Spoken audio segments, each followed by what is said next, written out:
협력해 주신 내용으로 시작드립니다.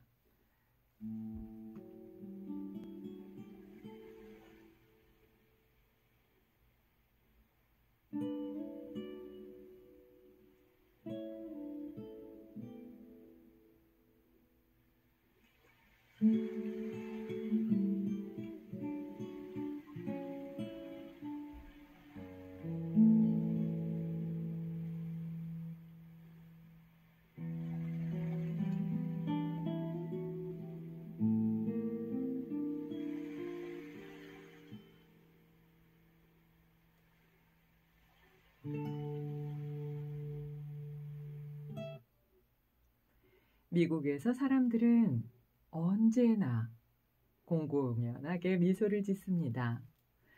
이런 행동 양식은 어린 시절에 형성됩니다. 제가 처음 뉴욕을 방문했을 때 이런 미국 사람들의 행동 양식 때문에 문제가 생겼습니다. 제가 호텔을 나와 길을 건너려고 하는데 모든 사람들이 저를 이상한 얼굴 표정을 하고 쳐다보는 것이었습니다.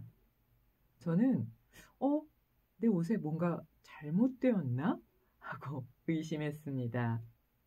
그래서 다시 호텔 방으로 들어가서 제가 가진 옷 중에서 가장 좋은 정장으로 갈아입었습니다. 그리고 다시 밖으로 나갔는데 어떤 사람이 내게 또 그런 표정을 짓는 것이었습니다. 결국 저는 길에서 한 사람을 세워 물어봤습니다. 아니, 왜 사람들이 어째서 저에게 저런 표정을 짓습니까? 라고요. 그가 대답했습니다.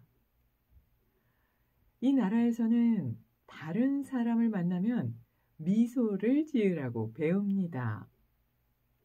제가 말했습니다. 하지만 그건 미소를 짓고 있는 것이 아닙니다. 라고요. 자, 그런 사회적 행동이 사람들의 성격을 형성하게 됩니다. 사람들은 누군가를 만나면 그렇게 인사를 하고 나서는 그냥 다시 진지해집니다. 표정이 굳어버리지요.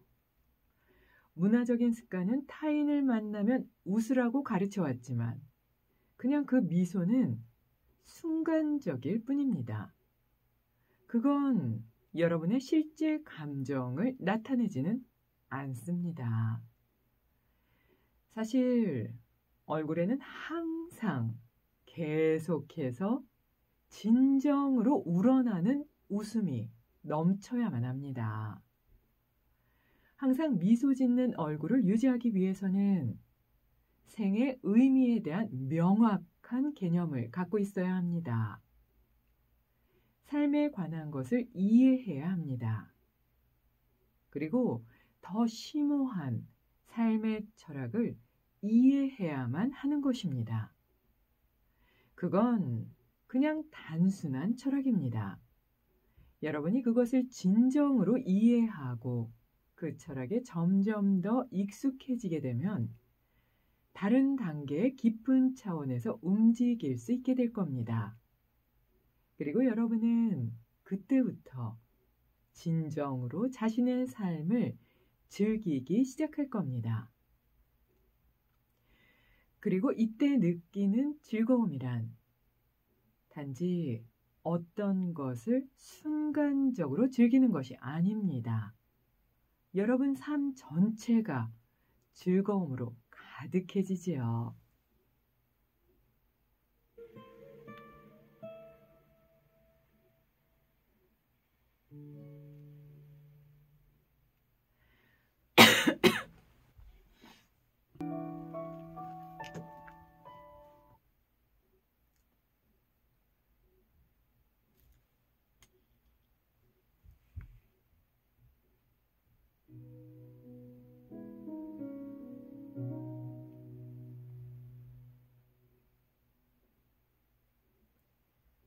살구꽃 필 무렵, 리안의 피아노 연주로 들으셨습니다. 정말 재미있는 상황이죠.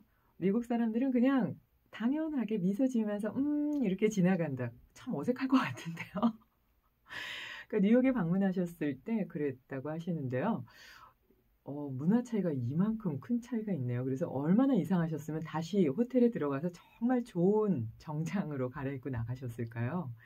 근데 또 그렇게 표정을 지으니까 도저히 이해할 수 없어서 지나가는 사람에게 왜 나한테 저런 표정을 지어요? 라고 물으셨다고 해요. 그죠. 인상 쓰는 것보다는 낫겠지만 그래도 그냥 이유 없이 막 웃으면 안 될 것 같거든요.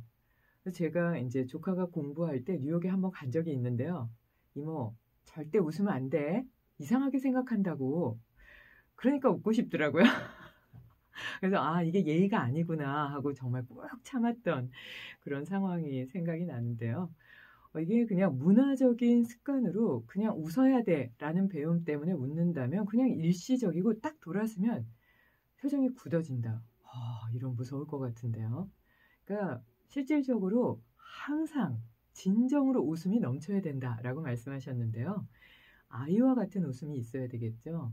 그래서 불교 심리학 사전이라는 책에 보면 아이들은 그냥 감정만 있을 뿐 그것을 인지하고 그것을 또다시 과거의 기억으로 빗대어서 내보내지 않기 때문에 항상 얼굴에는 미소를 지을 수 있다라고 얘기하고 있거든요. 그러니까 진정한 웃음을 못 웃을 때는 아, 내가 어디에 걸려 있지? 어떤 생각 때문에 짓눌려 있는 건 아닌가? 이렇게 좀 찾아야 될 것 같은데요. 수아미 라마께서는 첫 번째는 생에 대한 명확한 개념을 가지면 항상 웃을 수 있다고 하셨고요. 두 번째는 삶에 대한 철학을 이해해야 된다. 이렇게 두 가지를 말씀해 주셨는데요. 이게 그냥 내면의 내 신성함을 찾아가는 것. 그리고 부처님이 말씀해 주신 대로 모두가 생멸하기 때문에 찰나생멸하는 그 변화에 기대지 말고 내 내면의 안식처에 기대야 된다 하셨던 그 말씀을 삶의 진실로 적용하면 그럼 웃게 될 것 같아요. 그리고 스와미 라마께서는 이건 복잡하지 않다, 단순하다. 그리고 진정으로 이해하면 깊은 차원까지 삶을 이끌어 올릴 수 있다라고 말씀하셨거든요. 삶을 진정으로 즐기기 위해서는 이렇게 해야 된다 하셨던 깨달은 분들의 말씀을 머리와 가슴이 아닌 그냥 삶 전체에 숨 쉴 수 있도록 그렇게 한번 노력해 봐야 될 것 같아요. 계속해서 스와미 라마의 행복한 삶의 기술 만나보겠습니다.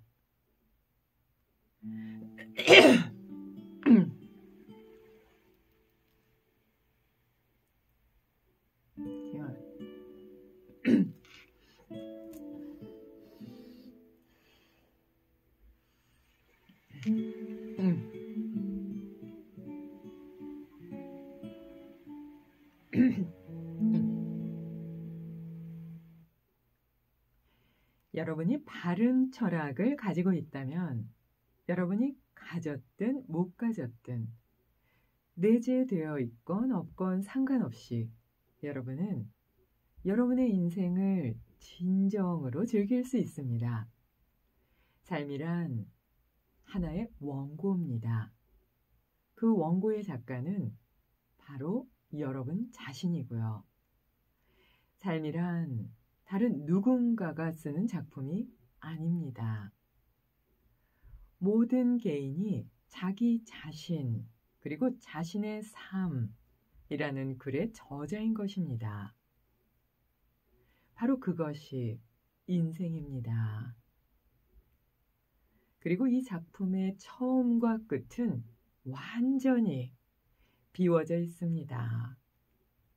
여러분은 자신이 어디로부터 왔는지 그리고 앞으로 어디로 갈 것인지 모르기 때문에 작품을 쓰면서 항상 혼란스럽다라고 생각하게 되지요.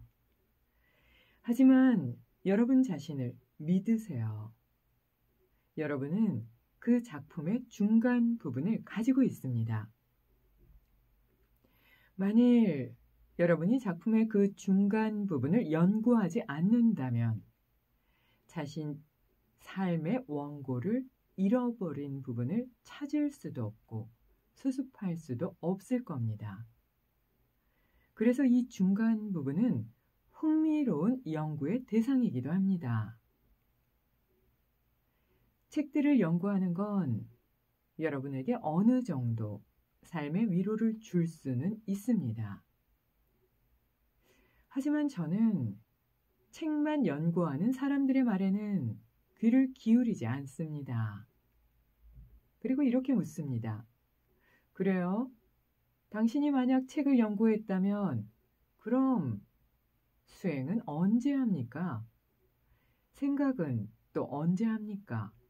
라고 물어봅니다. 그럼 그런 사람들은 아무런 대답을 하지 못합니다. 그저 책의 내용만 전하지요. 여러분은 모든 책들 중에서 가장 위대한 걸 연구해야만 합니다.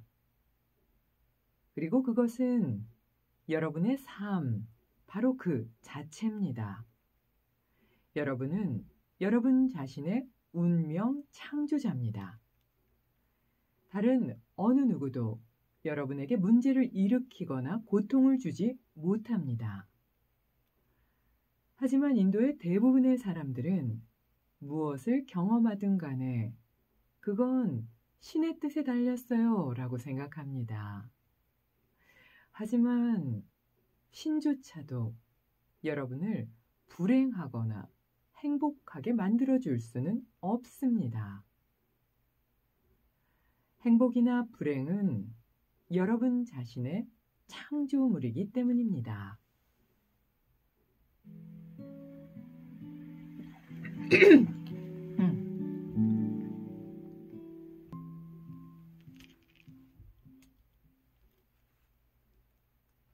디어 아일랜드의 연주곡 그리다 들으셨습니다. 삶을 정말 그려가는 건 정말 좋겠죠? 스와미 라마께서도 바로 그 삶을 그리는 얘기에 대해서 말씀하셨는데요. 삶이란 하나의 원고고 여러분은 작가다 라고 말씀하시면서 이거는 다른 누군가가 쓴 작품이 아니다 이렇게 말씀하셨는데요. 티베트 불교에서는 태어나기 전에 이미 다음 생에 태어날 내 몸부터 그리고 어머니의 자궁 그리고 지역까지 다 결정한다고 하죠. 언미스테이큰 차일드라는 영화에서는 그걸 이렇게 쫙 다큐멘터리로 그려서 엮어 놓은 게 있더라고요. 그래서 어떻게 이번 생에 다시 수행자로 태어나는가 하는 그 길을 쭉 찾아가는 그런 방법이 있던데요.